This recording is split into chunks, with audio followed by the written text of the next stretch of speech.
Now, right off the bat, I want to say, don't get me wrong. I love Ghosts. Both the UK original and its US reboot are funny, engaging, and well written, with charming, relatable characters and hilarious plot lines.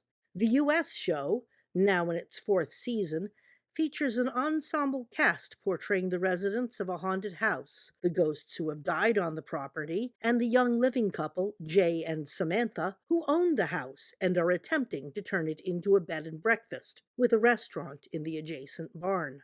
Samantha has had a near death experience, and so she alone can see and hear the ghosts who represent a cross section of history from the upper Hudson Valley. Among this collection of trapped souls is Flower, played by Sheila Carrasco, a hippie who wandered over to the property in the 1960s from a nearby music festival and was fatally attacked by a bear. We learn in progressive episodes that Flower had been a member of a commune and also a member of a cult. She differentiates the two by saying that in the commune, members were allowed to wear shoes and talk to their families outside the group, indicating that those two privileges were forbidden in the cult. As an aside, one of the most significant markers of if a group is a destructive cult is whether or not you're allowed to speak to outside friends and family, especially those who disapprove of the group.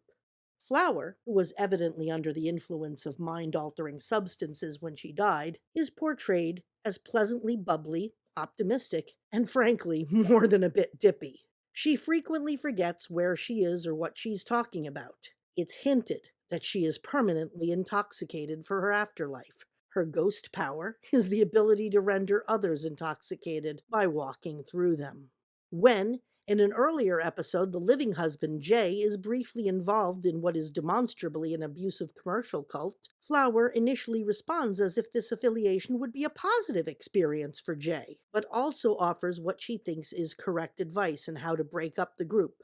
The advice itself, sleep with the leader, is of course absolutely wrong in so many ways, but we'll leave that behind. In a later episode, we learn that she had become estranged from her brother while in the cult, and the way it's handled is respectful and poignant, as Samantha helps Flower reach out from beyond the grave to tell her brother that she always loved him and regretted not being there for him. Granted, it's achieved through a bit of a lie, with Samantha pretending to have been in the cult with Flower, but still, it's a touching moment. In a recent episode, It's the End of the World and What Were We Talking About?, Flower's former cult experience is brought into full focus. In a flashback, we see Flower in her stereotypical 1960s hippie cult, where the leader, Bruce, is welcoming a new couple into the group. The female half of the freshly recruited couple is given a new name and is welcomed into the wife tent to sleep with Bruce. The male half of the couple is given a number and is told he must sleep outside armed with a bat to keep away the badgers. Yikes. Now, I'm going to stop here to mention that in the real world, a destructive group would not introduce new members to the real living conditions, or indeed any of the more batshit insane expectations of membership right away. As many survivors and experts can tell you, there is a honeymoon period where specially selected group members, or the leaders themselves, will love bomb the new member, smothering them with compliments, promising them wonders, boosting their ego, and generally keeping them well away from anything unpleasant, strange, or unpalatable. It is absolutely certain that no new member would be told about the meteorite that only I can speak to in a group meeting like what we see in the episode, and most groups will wait a bit before giving a member new name, if they do so at all. It is only after the member has become well invested in the group and isolated from society at large that the bad and weird stuff happens. The same is true of domestic violence, where a controlling partner will wait until the relationship is locked down, either with an engagement or marriage, a baby, a move to a new geographical location, or a combination of these, before the mask slips and the controls are ramped up. However, the portrayal of new members brought in through a friendship with an existing member is accurate. Flower was in a threesome with the new female recruit and David Crosby, so we hope that they're friends? During the flashback, Bruce the leader tells the group that the world will end on February 13th, 2025, the air date and time setting of the episode itself, and in the ongoing plot of the show, the date when Samantha and Jay are due to open their new restaurant. When a chance overheard remark reminds Flower of Bruce's prophecy, she begs Samantha and Jay to cancel the opening. Now, obviously, they can't and shouldn't, but their dismissive attitude and refusal to take her fears seriously show that the characters don't understand what is really happening, which is fair.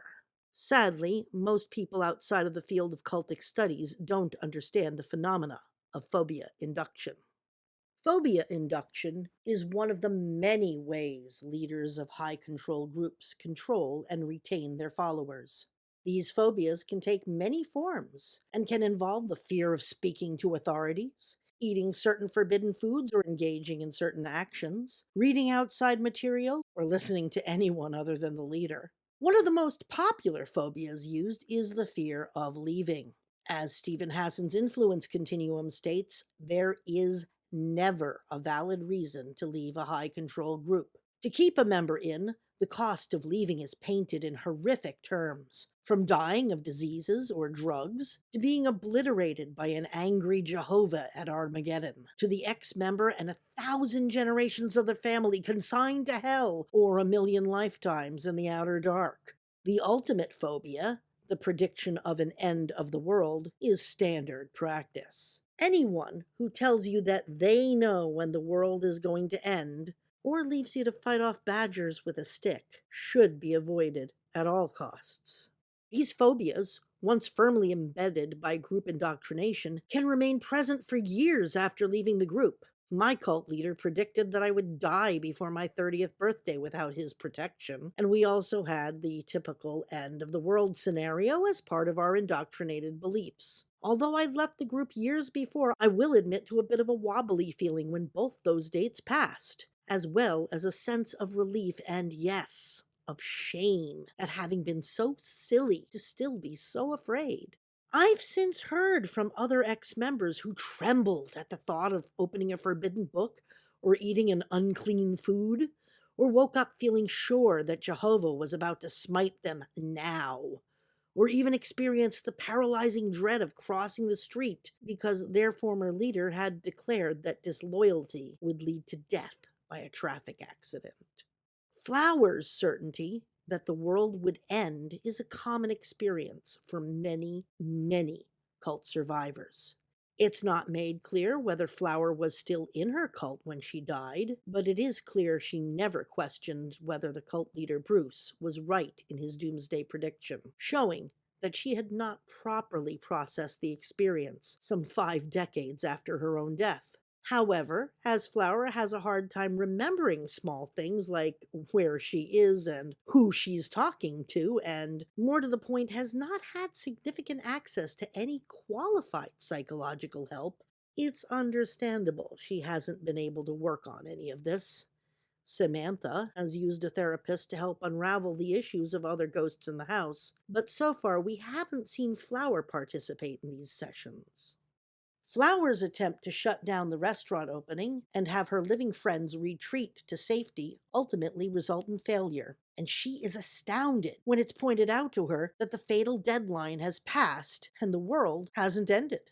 In a real recovery situation, the cognitive dissonance she would experience would prevent her from realizing immediately that her leader had lied to her. Facts don't stand a chance of dismantling a heavily indoctrinated phobia. In reality, an unhealed cult member who has just found out that the predicted date of the end of the world has passed uneventfully would go through massive mental gymnastics to explain why, before conceding that perhaps their leader might have been wrong. However, at the point of Flower's realization, there are less than 5 minutes left to the episode, and TV magic demands that all problems be resolved in the requisite half hour, and so she promptly accepts that she has been deceived. At the end of the episode, Flower feels, as I and many others did, quite ridiculous at having been fooled. Samantha and the rest of the ghosts reassure her, explaining that Bruce had taken advantage of her good nature and the fact that she was at a low point in her life. That's what cults do, Samantha tells her. They exploit vulnerable people. I would like to clarify this further. Cults exploit regular people during the vulnerable points in their lives. It's not who is vulnerable, it's when. Granted, people with more imagination and altruism are easier targets. But the myth of cults going after the weak and stupid is demonstrably false. Cults need intelligent, mentally well people in their ranks to function, and they will avoid those that they sense are unstable who might create trouble down the line. First-year university or college students are a favorite target of recruiters. Some groups go through the obituaries to contact the recently widowed. Many survivors, me included, were recruited after a romantic breakup. Some people think that cult members start out as dependent and needy, but in fact that's backwards. When folks are recruited, they're not needy. The cult teaches them to be needy. The dependency a cult member feels is induced by careful, deliberate, and poisonous indoctrination techniques.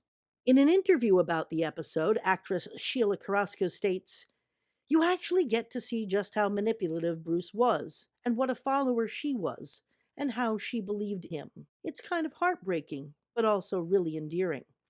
I would argue that while Flower herself is definitely endearing, and her faith in Bruce and her inability to see his lies for what they were is absolutely heartbreaking, it should be made clear that you don't have to be as dippy or as perpetually stoned as Flower to be recruited deceptively into a destructive high-control group.